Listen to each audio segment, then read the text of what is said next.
খেয়ে নেবো। আর দিদি ऐसा लगा আন্দোলন করো করো, আন্দোলন করো, আমরাও আছি।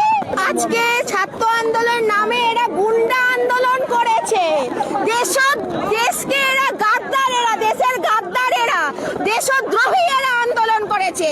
আর আজকে আমরা ভারত মায়ের সন্তান দেশপ্রেমিকরা কলকাতার রাজপথে বুঝিয়ে দিলাম ভারত মাকে কি করে সম্মান কোথায়। দম থাকলে এলি না কেন? আজকে দম থাকলে এলি না কেন? কোথায় ছিলিস? আরশোলা টিকটিকি গিরগিটি করে কোথায়? তোরা ওদি আরশোলা হোস না, আমরাও টিকটিকি আছি, খপ করে ধরে খেয়ে নেবো। আজকে তো নালি কিলায় চীনে না পাকিস্তানে না বাংলাদেশে বিচ করে ঢুকে গেছে। আজকে আমরা স্যান্ডেল পরে এসেছি, জুতোর ছিপটা কোথায় চলে গেছে? কোথায় ওরা? কোথায় কোথায় তোরা? নেই, হাওয়া হয়ে গেছে। আর দিদি ऐसा लगा চশমা পরে চশমা খুলে নোট দেখেছিলেন, যেমনি চশমা পরলেন কোর্টের নোটিশ ধরলেন। প্রধানমন্ত্রীকে অ্যাবিউজ করা। আজকে আপনি যদি নিজের ছবি যদি থাকতো, আজকে আমরাও তো দেশপ্রেমিকরা রাস্তায় বেরিয়েছি, ভারত মায়ের সন্তানরা রাস্তায়।